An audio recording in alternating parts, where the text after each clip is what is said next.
ಇವತ್ತು ಕುರಾನ್ ಪ್ರವಚನ ಕೇಳಿ ನಾವು ನೀವೆಲ್ಲರೂ ಪುನೀತರಾಗಿದ್ದೇವೆ ಅನ್ನಿಸ್ತು. ಯಾಕಂದ್ರೆ ನಾವು ಬಸವ ಕಲ್ಯಾಣದಲ್ಲಿ ಎಷ್ಟೋ ಕ್ರಾಂತಿಗಳು ನಡೆದಿದ್ದಾವೆ.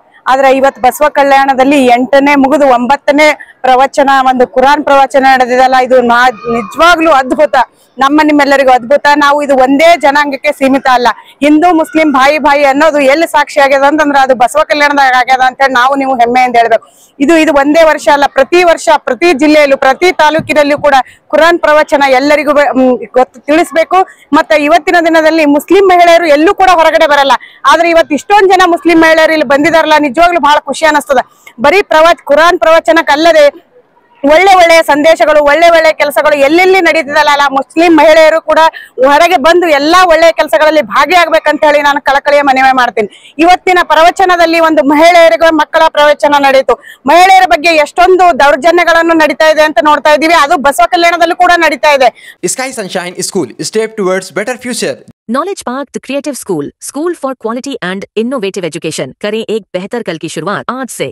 नौबल पब्लिक स्कूल 9ನೇ ವಾರ್ಷಿಕ ಸಾರ್ವಜನಿಕ ಕುರಾನ್ ಪ್ರವಚನ ಡಿಸೆಂಬರ್ 13, 14 ಹಾಗೂ 15ನೇ ತಾರೀಕಿನಂದು ಬಸವ ಕಲ್ಯಾಣದ ಸಭಾಭವನದಲ್ಲಿ ರಾಜ್ಯದ ಪ್ರಸಿದ್ಧ ಪ್ರವಚನಕಾರರಾದ ಜನಾಬ್ ಮೊಹಮ್ಮದ್ ಕುಯಿ ಅವರಿಂದ ಪ್ರವಚನ ನಡೆಯಲಿದೆ.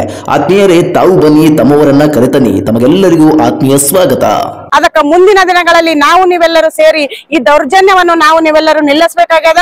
ಮತ್ತೆ ಎಲ್ಲಾ ಮಹಿಳೆಯರಿಗೆ ನಾನು ಸ್ಫೂರ್ತಿಯಾಗಿರ್ತೀನಿ. ನೀವು ಯಾವುದೇ ಕಾರ್ಯಕ್ರಮಗಳಲ್ಲಿ ನನ್ನ ಕರೀರಿ, ಯಾವುದೇ ಒಂದು ಒಳ್ಳೆಯ ಕಾರ್ಯಕ್ರಮಗಳಲ್ಲಿ ನಾನು ನಿಜವಾಗ್ಲೂ 24x7 ಹೆಂಗ್ ಮೀಡಿಯಾ ಕೆಲಸ ಮಾಡ್ತಾ ಇದೆಯಲ್ಲ, ಅದೇ ರೀತಿ ಕೂಡ ನಾನು ಬಸವ ಕಲ್ಯಾಣ ತಾಲೂಕಿನಲ್ಲಿ ಇಡೀ ಬೀದರ್ ಜಿಲ್ಲೆಯಲ್ಲಿ ಕೆಲಸ ಮಾಡುತ್ತೇನೆ ಅಂತಕ್ಕಂಥ ಮಾತನ್ನು ಬಸವಣ್ಣ ನಾಡಿನಲ್ಲಿ ನಾನು ಹೇಳಲು ಇಚ್ಛೆ ಪಡುತ್ತೇನೆ. ತಮ್ಮೆಲ್ಲರಿಗೂ ಧನ್ಯವಾದಗಳು. ಕುರಾನ್ ಪ್ರವಚನಕ್ಕೆ ನನ್ನ ಕರೆಸಿ ಮಾತನಾಡಲು ಅವಕಾಶ ಮಾಡಿಕೊಟ್ಟಿರುವಂತ ಎಲ್ಲಾ ಸಹೋದರ ಸಹೋದರಿಗೂ ಹಾಗೂ ಮೀಡಿಯಾ ಮಾಧ್ಯಮದವರಿಗೂ ಎಲ್ಲರಿಗೂ ಅನಂತ ಕೋಟಿಯ ನಮಸ್ಕಾರಗಳು. ನಾವು ಬರೀ ಕಾನೂನು ಮಾಡಿದ್ರೆ ಇದು ಒಳ್ಳೇದಾಗೋದಿಲ್ಲ. ನಾವು ಜನರು, ನಮ್ಮ ಹೆಣ್ಮಕ್ಳು ಕೂಡ ಸ್ವಾಭಿಮಾನದಿಂದ ಓಡಾಡಬೇಕು ಅಂತಂದ್ರೆ ನಾವು ಹೆಣ್ಮಕ್ಳು ಕೂಡ ಒಂದು ಒಳ್ಳೆಯ ರೀತಿಯಿಂದ ಬಟ್ಟೆಗಳನ್ನ ಧರಿಸಬೇಕು. ಇವತ್ತು ನಾವು ಮೀಡಿಯಾ ಮುಖಾಂತರ ನಂಗೆ ಹೇಳಕ್ ಬಹಳಷ್ಟು ನಾಚಿಕೆ ಆಗ್ತಾ ಇದೆ. ಇವತ್ತು ಮಹಿಳೆಯರು ಏನ್ ಮಾಡ್ತಾ ಇದಾರೆ, ಚಿಕ್ಕ ಚಿಕ್ಕ ಬಟ್ಟೆಗಳನ್ನ ಹಾಕೋದಾಗ್ಲಿ, ಬೇರೆ ಬೇರೆ ಕಡೆ ಓಡಾಡೋದಾಗ್ಲಿ ಈ ರೀತಿ ಮಾಡ್ತಾ ಇದಾರೆ. ಬರೇ ಕಾನೂನು ಸುವ್ಯವಸ್ಥೆ ಅಲ್ಲ, ನಾವು ಕೂಡ ಜಾಗೃತರಾಗಬೇಕು. ಇಂಥ ಪ್ರವಚನಗಳು ಕೂಡ ಎಲ್ಲಾ ಮಹಿಳೆಯರು ಕೇಳಬೇಕು. ಪ್ರತಿ ತಿಂಗಳು ಪ್ರತಿ ವರ್ಷ ಇಂಥ ಕೆಲಸಗಳು ಎಲ್ಲಾ ಕಡೆ ನಡಿಬೇಕು ಅಂತಕ್ಕಂಥ ಮಾತನ್ನ ಈ ಸಂದರ್ಭದಲ್ಲಿ ಹೇಳ್ತೀನಿ.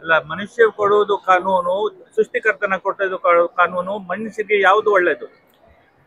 ನಾವು ಸೃಷ್ಟಿಕರ್ತ ಏನ್ ಕೊಟ್ಟಿದ್ದಲ್ಲ ಅದೇ ಕಾನೂನು ಒಳ್ಳೇದು. ಓಕೆ.